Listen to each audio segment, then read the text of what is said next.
ऐलान है वो नीतीश कैबिनेट ने किया है। बिहार में नई सरकार के गठन के बाद मुख्यमंत्री नीतीश कुमार ने बिहार के औद्योगिक पुनरुद्धार को लेकर एक बड़ा ऐलान किया। उन्होंने कहा कि बिहार की सभी बंद पड़ी चीनी मिलें फिर से खोली जाएंगी और नई मिलों की स्थापना के लिए नई पॉलिसी तैयार हो रही है। उनका कहना है कि चीनी मिलों को चालू करने से न सिर्फ गन्ना किसानों की आय में वृद्धि होगी बल्कि स्थानीय स्तर पर बड़ी संख्या में लोगों को रोजगार मिलेगा। हालांकि चुनाव से पहले बीच में ये खबर आई थी कि गन्ना उद्योग विभाग ने सकरी और रैयाम चीनी मिल की संपत्तियों का पुनर्मूल्यांकन कराने का फैसला किया था।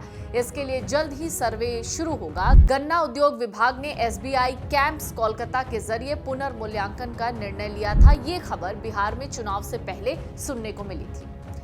लेकिन बिहार में जिस चीनी मिल को लेकर आज नीतीश कैबिनेट में एक बड़ा फैसला हुआ है, आपको ये समझना होगा कि अलग अलग जगह पर अलग अलग समय में ये चीनी मिलें कैसे बंद हुई। उत्तर बिहार के एक इलाके में 16 चीनी मिलों में से 9 मिलें बंद हो चुकी थी। अब जरा समझिए कहां-कहां कौन-कौन सी चीनी मिल थी और वो कब-कब बंद हुई। मुजफ्फरपुर की अगर बात करें तो वहां एक चीनी मिल थी, मोतीपुर शुगर मिल। मोतीपुर मिल 2011 के आसपास से लंबे समय से बंद है। नवादा वारसलीगंज चीनी मिल, जहां पर 1990 से ये बंद है। सिवान 1990 के आसपास कई रिपोर्ट्स में कई सालों से इसे नॉन ऑपरेटिंग बताया गया है।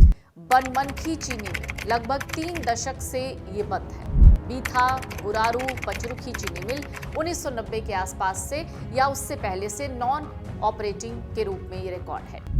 सीतामढ़ी रायगा चीनी मिल 2020 के आसपास ये बंद हुआ। चनपटिया चीनी मिल भी बंद हुई। राज्य सरकार के आंकड़े कहते हैं कुल मिलों में से कई मिलें 1990 के दशक से लेकर 2000 के दशक तक बंद हुई। अब सरकार ने कुल 25 जो इनमें से बंद पड़ी मिलें शामिल हैं चीनी मिलों को खोलने का फैसला लिया है। इसकी मंजूरी कैबिनेट से मिल गई। पूर्वी चंपारण में 2 चीनी मिलें थीं, मोतिहारी और चकिया में, मगर राजनेताओं की अनदेखी की वजह से दोनों बंद हो गए। गन्ने की खेती से किसानों की बेटियों की शादी हो जाया करती थी, अब वो धान गेहूं उगाने पर मजबूर हैं। बिहार में ज्यादातर चीनी मिलें 1990 से 2000 के बीच बंद हुई और धीरे धीरे ये अलग अलग समय में बंद होती चली गई। इसके पीछे कई आर्थिक, तकनीकी, नीतिगत और राजनीतिक कारण थे, जिनमें एक कारण था गन्ने की खेती का कम होना। किसानों को गन्ने का भुगतान समय पर नहीं मिलता था। कई मिलें सालों तक बकाया रहती थी, इसलिए किसानों ने गन्ना बोना ही कम कर दिया। गन्ना कम होने से मिलों के पास कच्चा माल ही नहीं बचा। पुरानी और घाटे में चलने वाली बहुत सारी मशीनरीज थी। 1950 और 60 के दशक की मशीनें थी जिन्हें अपग्रेड तक नहीं किया गया। उत्पादन लागत बढ़ती गई, मिलें जो हैं वो प्रतिस्पर्धा में टिक ही नहीं पाई। पुराने सरकारी मिलों में राजनीतिक हस्तक्षेप और प्रबंधन की समस्याएं थी। निजी खिलाड़ियों को निवेश करने में लाभ नहीं दिखा। साथ में उत्तर प्रदेश और महाराष्ट्र ने चीनी उद्योग में बहुत बड़ा निवेश किया। वहां की मिलें आधुनिक थीं, लागत कम थी, उत्पादन ज्यादा था। बिहार बाजार में प्रतिस्पर्धा हार गया। राज्य सरकार की नीतियां समय पर लागू नहीं होती थी। मिलों पर गन्ना मूल्य यानी सैप का भारी बकाया हो जाता था। कई मिलें किसानों का पैसा चुकाने में आर्थिक रूप से टूट गई थी।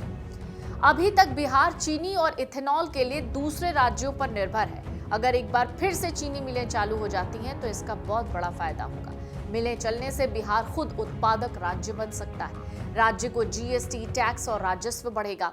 गन्ने की फसल में किसानों को सीधा पैसा मिलेगा। इससे ग्रामीण इलाकों की खरीद क्षमता बढ़ेगी। स्थानीय अर्थव्यवस्था चालू रहती है। इससे ये एक सबसे बड़ा फायदा होता है। गन्ना किसानों को स्थिर बाजार मिल सकता है। फसल का भुगतान समय पर होगा। गन्ने की एमएसपी, सैप का जो लाभ होगा वो सीधा किसानों तक पहुंचेगा। इससे गांव की आर्थिक स्थिति मजबूत होगी। तो नीतीश कैबिनेट के इस फैसले के बाद अब बिहार में एक नई बयार देखने को मिल रही है।